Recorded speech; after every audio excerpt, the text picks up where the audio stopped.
આપણા રાજ્યમાં જે દુર્ઘટના બની છે અને એના કારણે આખો ભારત દેશ હચમચી ગયો છે. અનેક લોકોના દુઃખદ નિધન થયા છે અને વિશેષ કરીને આપણા રાજ્યના પૂર્વ મુખ્યમંત્રી આદરણીય વિજયભાઈ રૂપાણી સાહેબનું પણ દુઃખદ નિધન થયું છે. હું તમામ મૃતકોને શ્રદ્ધાંજલિ પાઠવું છું અને શોકથી વ્યાકુળ પરિવારને, પીડિત પરિવારોને હું મારો શોક સંદેશો પાઠવું છું. હું મારી દિલગીરી વ્યક્ત કરું છું. ઈશ્વરને પ્રાર્થના કરું છું કે ભવિષ્યમાં ક્યારેય પણ આવી રીતે કોઈ દુર્ઘટના ન બને અને આપણા દેશની અંદર આવી કોઈ આફત ન આવે એવી મારી પ્રાર્થનાઓ છે. આજે આ પ્રેસ કોન્ફરન્સના માધ્યમથી મેં જે સંકલ્પ કર્યો છે એ બાબતે રજૂઆત કરવા માગું છું. મિત્રો, વિસાવદર, ભેંસાણ અને જૂનાગઢ તાલુકાની ચૂંટણી બરાબર જામી છે. મજબૂતીથી ચૂંટણીની અંદર ફાઇટ થઈ ગઈ છે. એક તરફ ભાજપ પાર્ટી અને ગુજરાતની સરકારે તમામ અનૈતિક અને ભ્રષ્ટ તાકાતો કામે લગાડી છે. આખા ગુજરાતમાંથી માથાભારે માણસો, મંત્રીઓ, ધારાસભ્યો, સાંસદો, ભાજપના હોદ્દેદારો, હજારો માણસો ભાજપની સરકાર અને ભાજપ પાર્ટીને બચાવવા માટે વિસાવદર વિધાનસભામાં ધામા નાખ્યા છે. એક તરફ આખું તંત્ર લાગ્યું છે, એક તરફ મારા જેવો એક નાનકડો જુવાન આફતના વાવાઝોડાની વચ્ચે કોડિયું બની અને ટમટમે છે. મને લોકોનો સહયોગ છે, લોકોનો પ્રેમ અને લોકોના આશીર્વાદથી હું આ લડાઈ લડી રહ્યો છું. બીજી બાજુ સત્તાના દમ પર, પોલીસ, પૈસા, દારૂ, ગુંડાઓના દમ ઉપર ભાજપ પાર્ટી આ ચૂંટણી લડી રહી છે અને આ ચૂંટણીએ આખા ગુજરાતનું ધ્યાન ખેંચ્યું છે. ગુજરાતના એક એક ખૂણા સુધી આ ચૂંટણીની ચર્ચા પહોંચી છે. ત્યારે વિસાવદર વિધાનસભાના ધારાસભ્ય તરીકે જીત્યા બાદ ગોપાલ ઇટાલિયા આ પંથકની જનતા માટે શું કામ કરવાના છે એ બાબત મેં એફિડેવિટના સ્વરૂપમાં જનતા સમક્ષ રજૂ કરી છે. મિત્રો, 50 રૂપિયાના સ્ટેમ્પ ઉપર એક ધારા ધોરણ પ્રમાણેનું લીગલ એફિડેવિટ મેં બનાવ્યું છે અને આ એફિડેવિટના માધ્યમથી હું આવનારા જે કાંઈ પણ સમય પૂરતો ધારાસભ્ય બનવાનો એ શું કામ કરીશ એની હું જાહેરાત કરવાનો છું.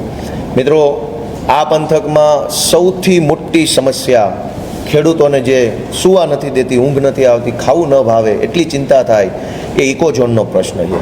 ઇકોઝોન છે આ પંથકના અનેક ગામડાઓના ખેડૂતને મૂંઝવતો પ્રશ્ન છે અને માત્ર ખેડૂત નહીં, ખેડૂત, ખેત મજૂર, માલધારી, પશુપાલક, વેપારી, આ તમામ લોકોને ઇકોઝોનથી તકલીફો પડવાની છે.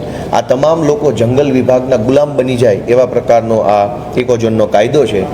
આ ઇકોઝોન કોઈ પણ સંજોગોમાં લાગુ ન પડે તે માટે થઈ વિસાવદરના ચોકથી લઈ વિધાનસભા સુધી લડવા માટેનો મેં સંકલ્પ કર્યો છે અને ખેડૂતોના પડખે ઊભા રહી ઇકોઝોનના વિરુદ્ધની લડાઈને મજબૂત બનાવવા માટેનો સંકલ્પ કર્યો છે. દોસ્તો, નવી જમીન માપણીના કારણે આખા ગુજરાતના ખેડૂતો, જેને આપણે ડિજિટલ જમીન માપણી કહીએ, એના કારણે ખેડૂતોને ભાઈઓમાં ઝઘડા થાય, ખોટા કોર્ટ કેસો થાય, કચેરીઓના ધક્કા ખાવા પડે, એવા પ્રકારની પરિસ્થિતિ નિર્માણ થયું છે. ત્યારે ધારાસભ્ય તરીકે હું આ જમીન માપણીના વિરોધમાં વિસાવદરથી લઈ વિધાનસભા સુધી સ્પષ્ટ અને મજબૂત અવાજ ઉઠાવી અને ખેડૂતોને જમીન માપણીમાં જે અન્યાય થયો છે તેની સામે લડત ચલાવવાનો છું. મિત્રો, સૌની યોજનાનું પાણી, કેમ કે ખેતી અને ખેડૂત આ બંનેના માટે જરૂરી છે પાણી. પાણી ન હોય તો ખેતી થઈ શકે નહીં, ખેતી ન થાય તો ખેત મજૂરો, વેપારીઓ, મજૂરો બધા માટે હાલત કફોડી બને. સૌની યોજનાનું પાણી જે ગામ સુધી નથી પહોંચ્યું ત્યાં પહોંચાડવા માટે થઈ અને કટિબદ્ધ રહેવાનું, ઉનાળામાં ડેમ ભરાઈ જાય, પાણી ભરાઈ જાય એ માટે થઈ કટિબદ્ધ રહેવાનો મેં એક સંકલ્પ લીધો છે. ટેકાના ભાવે જણસી ખરીદ જે ચાલે છે એ જણસી ખરીદીના કેન્દ્રોમાં ભાજપના માણસો ભયંકર ભ્રષ્ટાચાર કરે છે, તોડબાજી કરે છે અને ખાંડીએ 2-5 હજાર રૂપિયા પડાવી લે છે. દોસ્તો, આ વખતે ટેકાના ભાવના ખરીદી કેન્દ્રમાં બિલકુલ ભ્રષ્ટાચાર ન થાય તે માટે તકેદારી રાખવાનો સંકલ્પ મેં કર્યો છે. સહકારી મંડળીઓમાં જે કરોડો રૂપિયાનું કૌભાંડ થયું છે અને એના કારણે ખેડૂતો ખૂબ દુઃખી છે અને માત્ર વિસાવદર, ભેંસાણમાં નહીં, આખા જૂનાગઢ જિલ્લાની અંદર જ્યાં સહકારી મંડળીઓના કૌભાંડ છે એ કૌભાંડને હું ઉજાગર પણ કરીશ. એમના જે કાંઈ કૌભાંડીઓ છે એમના વિરુદ્ધ કાયદેસર કાર્યવાહીઓ કરાવીશ અને જે પીડિત નિર્દોષ ખેડૂતો છે એને ન્યાય અપાવવાનું કામ જો હું ધારાસભ્ય બન્યા પછી ખેડૂતો માટે કરીશ.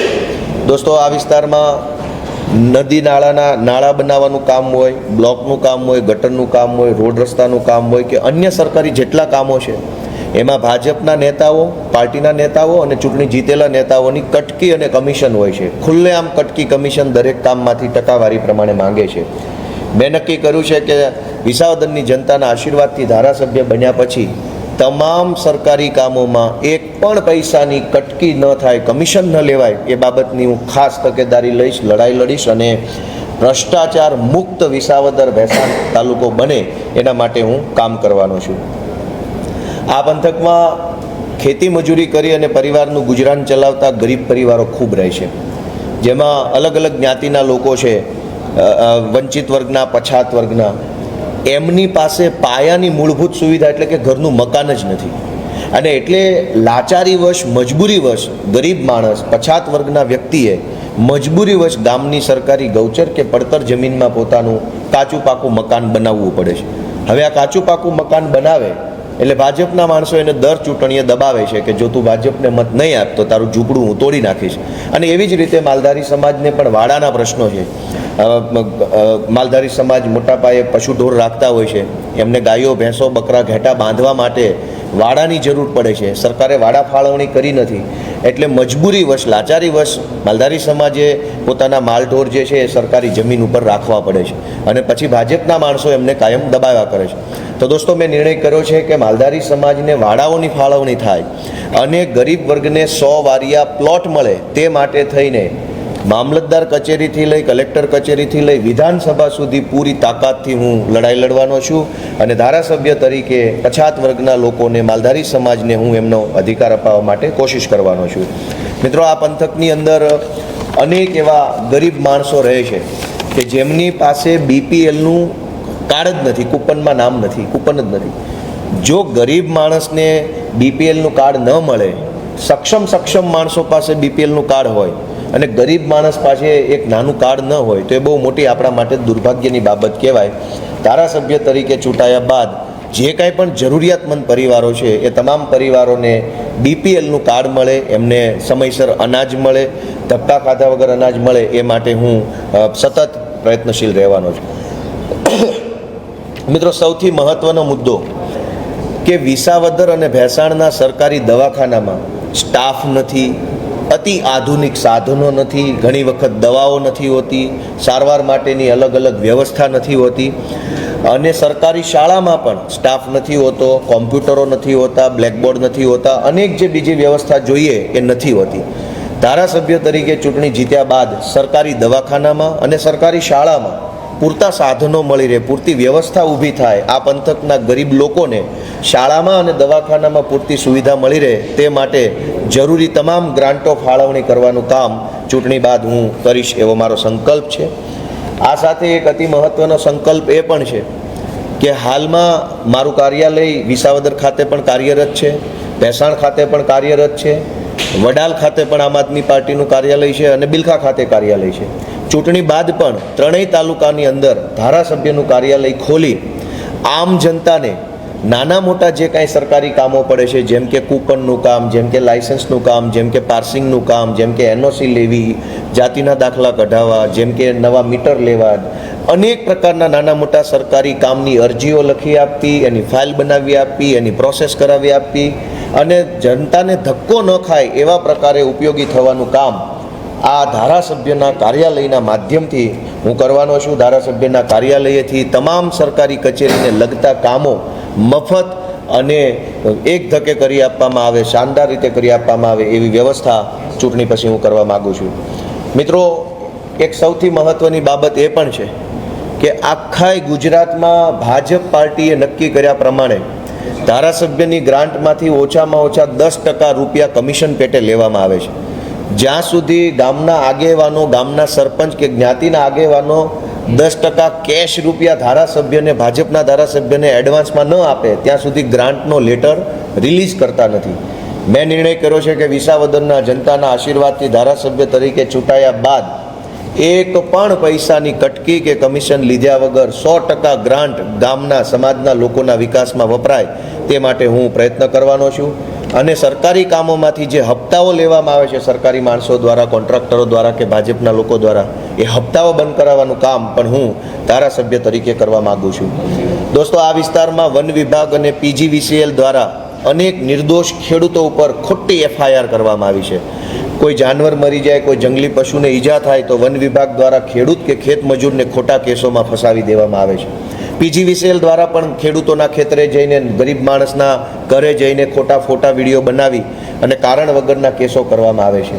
ધારાસભ્ય તરીકે આ વિસ્તારમાંથી ચૂંટણી જીત્યા બાદ જે નિર્દોષ વ્યક્તિઓ, ચાહે કોઈ પણ જ્ઞાતિના હોય, કોઈ પણ ગામના હોય, જે નિર્દોષ વ્યક્તિ ઉપર વન વિભાગ કે PGVCL દ્વારા ખોટા કેસો કરવામાં આવ્યા છે, તમામ કેસોમાં વકીલ તરીકે હું લીગલ માર્ગદર્શન અને મદદ નિઃશુલ્ક ભાવે પૂરી પાડવાનો સંકલ્પ કરું છું. વિસાવદર અને ભેસાણ બંને તાલુકામાં એક અદ્યતન લાઇબ્રેરી બનાવવાનો મારો સંકલ્પ છે. કેમ કે આપણા બંને તાલુકા છે એ નાના સેન્ટર છે. અમદાવાદ, રાજકોટ, ગાંધીનગરની સરખામણીએ ભેસાણ અને વિસાવદર નાનું સેન્ટર છે. અહીંના યુવાનોના પણ સપના મોટા છે.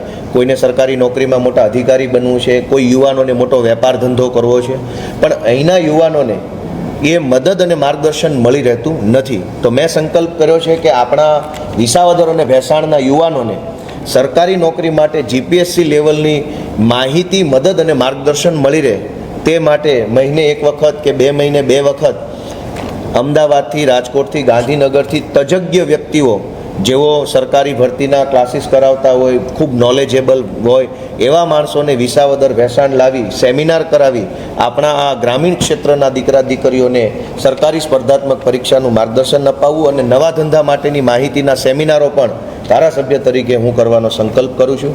દોસ્તો, આ વિસ્તારના મહિલાઓને પણ કામ મળે. કેમ કે આપણો આખો વિસ્તાર જે છે એ ખેતી આધારિત વિસ્તાર છે. ખેતીની અંદર જો સમયસર સારો વરસાદ થાય તો 3-4 મહિના બધાને રોજગારી મળી રહે છે.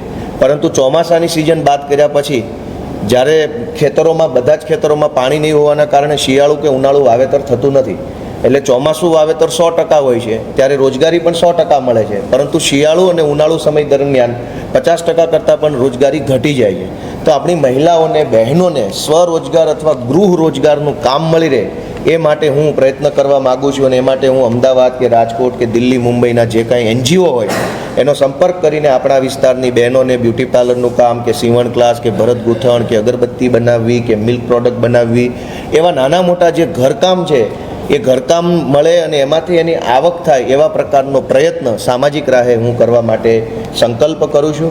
અને આ પેટા ચૂંટણીનું પરિણામ જે આવે તે, વિજય આવે કે પરાજય, મેં નિર્ણય કર્યો છે કે આવનારા દિવસોમાં હું ભેસાણ વિસાવદરમાં રહીને મારો લોક સંપર્ક સતત ચાલુ રાખીશ, લોકોની વચ્ચે રહીશ અને લોકોની સાથે રહી અને જે કાંઈ કામો કરવા માટેનો મેં સંકલ્પ કર્યો છે એમાં હું સતત લોકો સાથે જોડાયેલો રહીશ. તો મિત્રો, મેં એફિડેવિટ ઉપર મારો સંકલ્પ રજૂ કર્યો છે. જનતાએ આ સંકલ્પને ખૂબ વધાવ્યો છે. મને અનેક ફોન આવ્યા, લોકોને ખૂબ ખુશી થઈ કે કોઈ તો માણસ છે જેણે અમારા મુદ્દાઓની વાત કરી છે. અને એમાં એફિડેવિટ ઉપર આ સંકલ્પ લેવાથી જનતાને વિશેષ ખુશી થઈ છે. હું એવી આશા રાખું છું કે ભાજપ પક્ષમાંથી 400 જેટલા નેતાઓ અહીંયા ફરે છે. એ 400 નેતા, એમના ઉમેદવારને વિનંતી છે કે તમે જો કંઈક સારું કામ કરવા માગતા હોય તો એફિડેવિટ કિરીટ પટેલનું કરાવી અને લખીને આપે કે ઇકોઝોન હટાવશે કે નહીં હટાવે. આ પંથકના મુખ્ય 5 પ્રશ્નો: મંડળીના કૌભાંડ, ટેકાના ભાવમાં ખરીદી, ખાતરની અછત, ઇકોઝોનનો પ્રશ્ન, સૌની યોજનાનું પાણી અને જમીન માપણી. આ મહત્વના 5 પ્રશ્નો ઉપર કિરીટ પટેલ પણ એફિડેવિટ આપી અને પોતાની વિચારધારા રજૂ કરે એવી પણ હું માંગણી કરું છું. સૌનો ખૂબ ખૂબ આભાર. વૈષ્ણવજન તો તેને કહીએ જે પીડ પરાઈ